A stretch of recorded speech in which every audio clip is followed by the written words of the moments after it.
My name is Marielle Pariseau, and the title of my presentation is Teeth, Our Body's Early Warning System. And how did I come with that title? Well, in January 2014, I went to the Sundance Film Festival in Park City to see Fed Up, a documentary that examines the obesity crisis in the United States and the food industry's role in aggravating it. And I had a conversation with Dr. Mark Hyman. He's the founder and director of the Ultra Wellness Center and head of strategy and innovation at the Cleveland Clinic Center for Functional Medicine. Mark was there to address the why of the movie and to answer questions at the end of the screening. This event, together with my conversation with Dr. Hyman, provided me with the missing puzzle piece in health. That day, it connected teeth, tooth decay, obesity, processed foods, and fluoride all together to something unnamed at the time, the commercial determinants of health. The irony is that teeth, tooth decay, or fluoride were not even mentioned in the movie. I was stunned and angry, but all of a sudden I understood why the rates of tooth decay were going up again.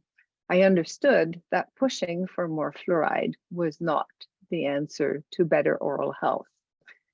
In the little time I have with you today, I will provide evidence in support of my choice of title, and to my title, Teeth, Our Body's Early Warning System, I will tag the following: that treating caries as if it is a local independent event limited to the mouth is a medical error. The evidence lies in merging the following 3 points: the impact of fluoride on tooth decay, the impact of processed foods on the efficacy of fluoride, and connecting first-year dental school histology lessons about teeth and other body parts. You probably already noticed that I use tooth decay and caries. I don't do that interchangeably. I do this intentionally. Let's begin by examining community water fluoridation to prevent tooth decay. Tooth decay made its appearance during the Neolithic period, 14,000 years ago, a time when bread making becomes common practice, and as a result, diet becomes carbohydrate rich. Scientists believe that this is when Streptococcus mutans made its appearance, as archaeologists have found very little evidence of tooth decay before this period. Now, fast forward 200 years, the Industrial Revolution, and this is where we managed to produce large quantities of goods, including flour and sugar. Our consumption of added sugar goes up to 2 teaspoons per day. And this intake of sugar continues going up decade after decade until tooth decay becomes a rampant problem, except in Colorado Springs, where it was observed in 1901 that almost 90% of Colorado Springs children had brown stained teeth that were curiously resistant to tooth decay. It would take 3 decades before researchers connected those brown stains with fluorosis, and before they determined at the time that 1 part per million of fluoride added to the water was ideal to prevent tooth decay without causing fluorosis. By 1951, water fluoridation became policy in the United States, a policy that led to such dramatic decline in tooth decay that in December 1983, the New York Times reported a public health expert's prediction: the end of tooth decay among children and young adults by the turn of the century. These experts were unaware of something that had no name at the time: the commercial determinants of health. A trade group calling itself the Sugar Research Foundation had meddled with science. Under the guise of a scientific research organization, the Sugar Research Organization, that was founded in 1943 to do all in its power to increase the consumption of sugar.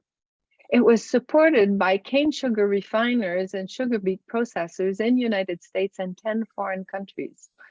In 2015, a dentist turned researchers and assistant professor at University of California, San Francisco, Kristen Kearns, uncovered documents dating back to the 60s, proving that the Sugar Research Foundation paid Harvard University nutritionists to counter science connecting sugar to cardiovascular diseases and to instead recommend a reduction in fat and cholesterol intake.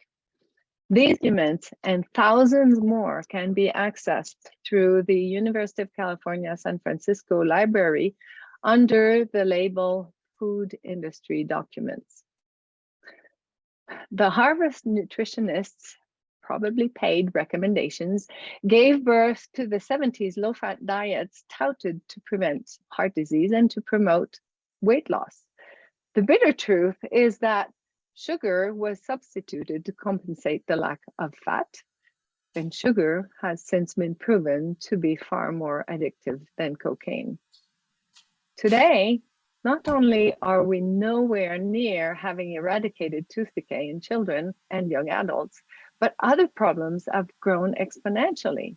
The weight problem of the 60s and 70s has morphed into an obesity crisis affecting more than 40% of American adults.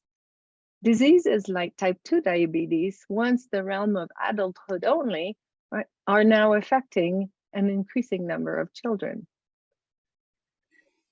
Witnessing the chaos brought on by the fast-growing availability and consumption of sugar-laden, low-fat processed foods, the World Health Organization commissioned an expert committee to make formal recommendations about sugar.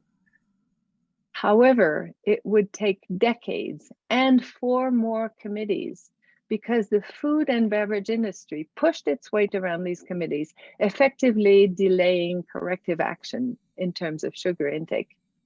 It wasn't until 2014 that the 5th World Health Organization expert committee was finally able to propose a policy to limit free sugars to less than 10% of total energy intake. That's about 12 teaspoons of sugar, and that is for a 2,000 calories per day diet, which I don't consume. On December 29, 2020, less than 2 years ago, new dietary guidelines from the USDA and the HHS omitted recommended cuts to sugar and alcohol intake. Was this a missed opportunity, or was it an influenced omission?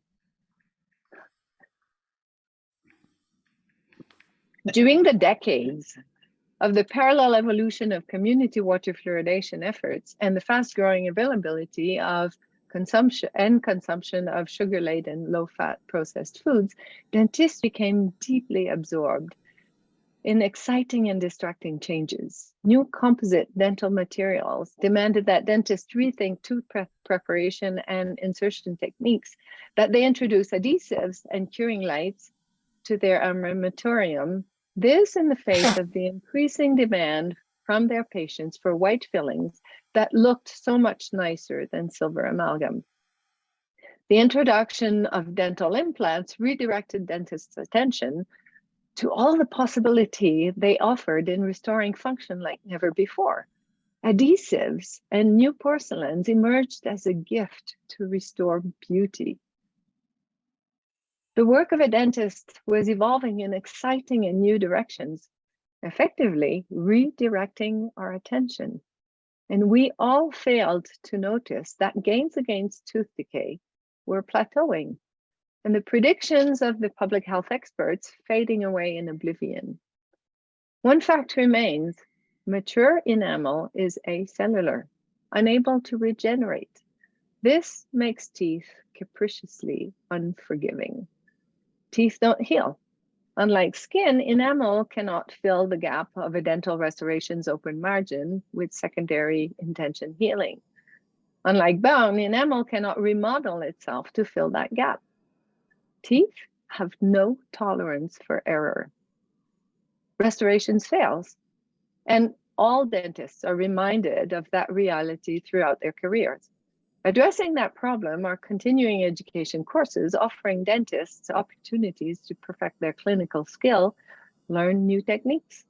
Many dentists invest much time and resources in advancing their skills and knowledge, priding themselves for being at the leading edge of their profession. I've been one of them. Now, let's move on to the impact of processed foods on the efficacy of fluoride. During the late 80s and 90s in the United States, while dentists kept up to date with everything new and better in dentistry, and while our gains against tooth decay plateaued, this despite the increasing number of communities fluoridating their drinking water and the widespread use of fluoridated toothpaste and mouthwash. Cases of type 2 diabetes affecting children started trickling in. So did cases of non-alcoholic fatty liver diseases in children. Cases of class 3 obesity, morbid obesity, a body mass index over 40. They tripled between the early 1960s to the early 1990s. Nevertheless, dentists pushed for more fluoride. And in October 1999, the Center for Disease Control named community water fluoridation one of the top 10 public health accomplishments of the 20th century. Now, pairing the apparent loss of the impact of fluoride in fighting tooth decay with the alarming rise in non-communicable diseases, we must ask this question. Does tooth decay happen in isolation and because the number of communities fluoridating their water is not high enough? Or does caries happen because of something that is affecting more than just teeth, like too much sugar in our diets? In 2018, 73% of the United States populations benefited from community water fluoridation, but tooth decay remained and still is today the #1 childhood disease. And this is 2 decades after it had been expected to be eradicated. How can we explain this? Up to the 1990s, type 2 diabetes and fatty liver disease were the realm of adulthood, a rare occurrence in children. Is it a coincidence that our gains against tooth decay plateaued around the same time? Compounding the problem is that the onus to address these diet-related diseases falls upon pediatricians and family physicians, while dentists take care of the other diet-related disease separately. Since when are teeth separate from the body? Not once in my whole career have I seen a set of teeth walk into my clinic without their human owner. Although at times my job could have been easier. Teeth always present themselves as part of and together with an exquisitely organized whole, the human body. In addition, teeth's mineral beauty comes as a gift for overall health. Teeth, because of enamel's inability to regenerate, are the best, the most accessible, the most obvious early warning system for predicting future breakdowns elsewhere in the body, decades before they occur. What leads to the demise of enamel is not just a local affliction. It also affects all tissues in the body. Our approach in preventing and treating the disease that affects teeth needs to reflect this wholesomeness. Taking this fresh perspective on teeth could turn a dentist's visit into a whole health advantage. Imagine a pediatric dentist finding white spots on a few teeth, the early and reversible sign of caries. Now, she links the acellular nature of dental enamel with the child's overall health and prompts the child's parents and a dental medical team into troubleshooting why enamel, the hardest tissue in the child's whole body, is breaking down, and therefore leading to, as a result, to the interception of not only the full-blown expression of caries, but also other diet-related diseases before they manifest. You see, the pancreas's beta cells turn over every 20 to 50 days. Liver cells turn over every 6 to 12 months. And 5 to 10% of the heart's cardiomyocytes turn over every year. These organs have an advantage that teeth don't have. They can cope with an unhealthy diet for years before they begin to express disease. A well-orchestrated early intervention triggered by the teeth's condition can prevent permanent damage to other organs and tissues. Now, back to the loss of impact of fluoride in fighting tooth decay. Marielle, before the Neolithic, I'm sorry? Hi, Marielle, may I ask you, I cannot see your screen. Is it something I'm not seeing in my computer, or may there be a problem? I don't have a presentation. It's just me. Now, if there's questions at the end, if you just see me, that's what you're seeing. Perfect. Thank you so much, Marielle. You're welcome. All right. So back to the loss of impact of fluoride in fighting tooth decay. Before the Neolithic period, the consumption of sugar was extremely limited because it was very difficult to access. It takes a lot of courage for someone to tackle a bee's nest to get a few tablespoons of honey. Tooth decay was rare. The statistics we have on sugar are truly alarming. According to the American Heart Association, children consume 81 grams of sugar per day. That's 20 teaspoons of sugar every day. Is it any wonder that fluoride can't keep up? Today, sugar is present in almost all processed foods, including foods you would never suspect, like sausage or soups. Sugar is the third and often the second ingredient in almost all breakfast cereals. And in granola bars promoted as healthy, sugar is often the first ingredient. Feed this to your child for breakfast? You might as well give him a chocolate bar or a cookie. That doesn't make any sense. Now, a new question comes to mind. Is it possible that fluoride masked the beginning of a much bigger problem? Caries is a she. Not she as female, but she as the acronym for Sentinel Health Event. The Sentinel Health Event is a preventable disease, disability, or untimely death whose occurrence serves as a warning signal that the quality of preventive and/or therapeutic medical care may need to be improved. That's the official definition of a Sentinel Health Event. How does caries fit this picture? Well, number one, teeth sit at the entrance of the digestive system, like sentinels, at the confluence of tooth decay and metabolic diseases. They are the very first to be exposed to all the foods and beverages that impact the whole body's health. Second, mature enamel is acellular, making it more susceptible to adverse conditions, like the canaries in yesteryear's mines, whose sensitivity to noxious gases made them useful early indicators to dangers not immediately obvious to the miners.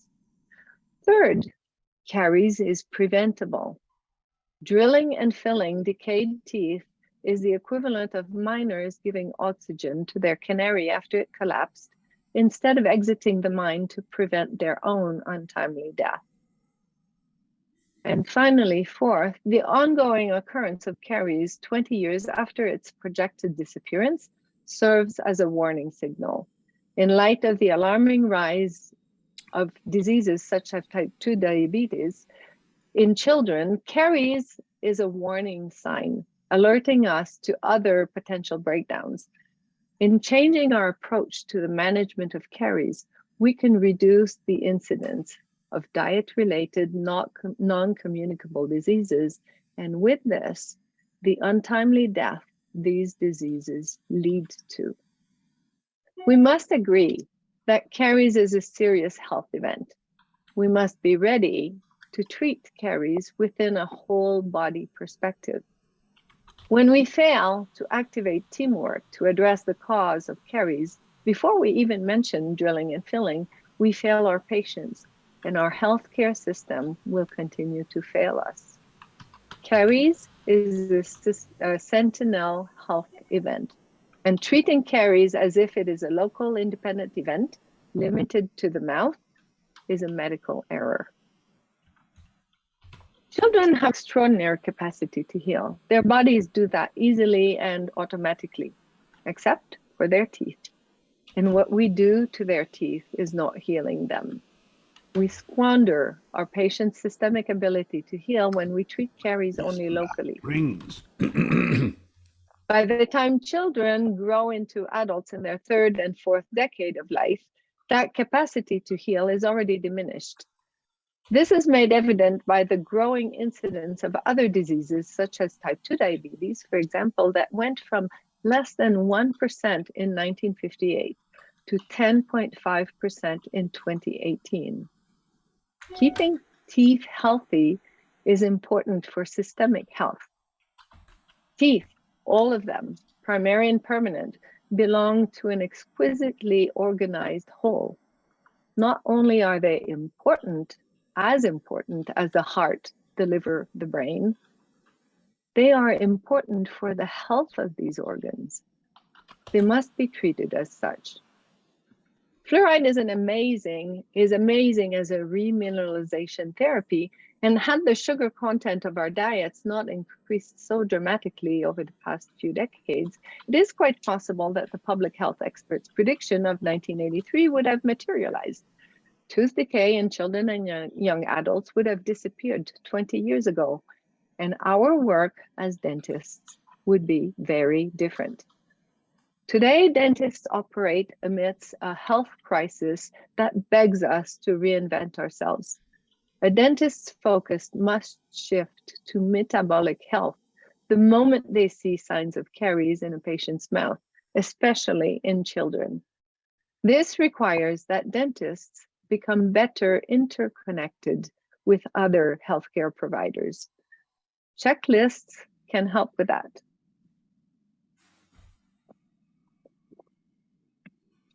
Many types of checklists already exist in dentistry, ensuring that no essential steps get forgotten in opening or closing the clinics or in sterilizing instruments, for example. Yet, checklists related to the diagnosis of caries are terribly incomplete, if not missing altogether. Such checklists inserted at critical pause points of a patient's visit can be key to initiating contact with other healthcare providers. The first critical pause point in a dental clinic should be when we discover the signs of dental caries. What should this specific checklist include? Should it include the nature of the caries, reversible, irreversible, recurrent? Another critical pause point for dental clinics is when a patient is about to leave after the local treatment of caries. Who needs to be alerted? What consultations do we need to set up? How do we follow up once the local treatment has been completed? What would that checklist look like? From the point of view that limiting the treatment of caries to the mouth is a medical error, it falls upon dentists to reach out to physicians. A caries-specific checklist may be the key dentists need to reach out to pediatricians and family physicians with whom they share patients, to provide education and to share their concerns. Each member of the healthcare team holds an important piece of the healthcare puzzle. It is how we come together as a team, how we communicate with one another, that lies the winning secret. Physicians alone cannot heal their patients. There is an urgent need for dentists to recognize that high-quality teamwork expands beyond the borders of our dental clinics, because dentists hold a critical piece of the health puzzle.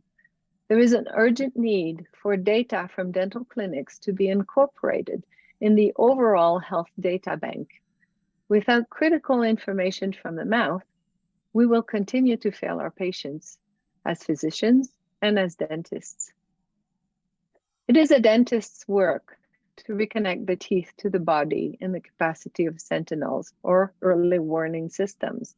strategically positioned and uniquely designed to assist us in preventing future ills decades before they occur. Teeth are not disposable body parts that one can drill, fill, and eventually replace with implants. Caries is a sentinel health event, a preventable disease whose occurrence is warning us that the quality of our current preventive and therapeutic care needs to change. Dentists work at the confluence of health, medicine, and nutrition, possibly the most strategic workplace in healthcare. This perspective demands that dentists consider being part of the education system of physicians. There is a need for presentations at grand rounds in hospitals on the topic of caries, a sentinel health event. The role of a dentist in healthcare must evolve from being an outsider of little consequence to becoming a wise health team partner, connecting with other healthcare leaders and educators around the pivotal nature of caries to help people maintain and or reclaim their health, to help prevent untimely death. I rest my case.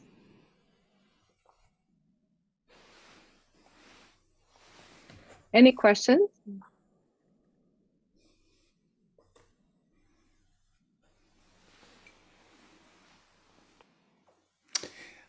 How many lives a year in the United States could be saved if we did what you suggest? That's a really good question, and thank you for asking. When we look at statistics, heart disease, which could be greatly helped if we tackle the problem of excessive sugar consumption, statistics in the United States show that a person dies of cardiac-related problems every 34 seconds in the United States. So it's thousands, millions of lives could be saved. And if we think of other... Excuse me, at least 500,000 related to the complications of what you're talking about, which is diabetes, pre-diabetes, and post-diabetes. Because most of the cardiovascular disease is derivative of sugar excess and metabolic imbalance. Exactly. And then there's nutritional issues and on. So I thank you so much for the presentation. It was very elegant. Thank you. Thank you. Okay. So I'd like to share a screen of a checklist. There we are.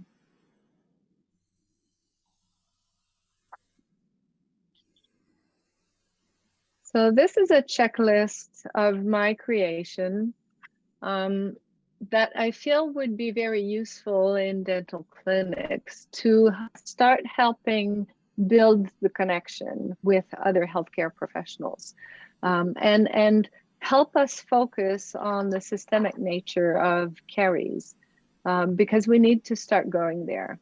I think here in the United States, dentistry and medicine separated literally. It was a bad divorce in 1904. And I feel that health has suffered, the general population's health has suffered tremendously because of the disconnect between dentistry and medicine. And I feel that a checklist like this one would help dentists really focus on the systemic nature of caries and help connect everyone around the nature of caries and start realizing that if we give more weight to the disease called caries, we could actually change the course of healthcare altogether. And Dr. Henry Baxt, whose name is affixed to the dental school at BU, completely agreed with you.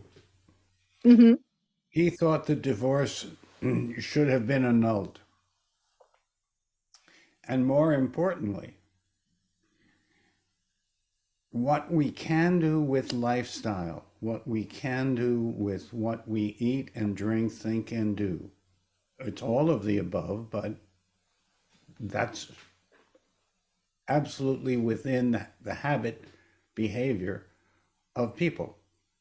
Mhm. I agree with Bob Lustig.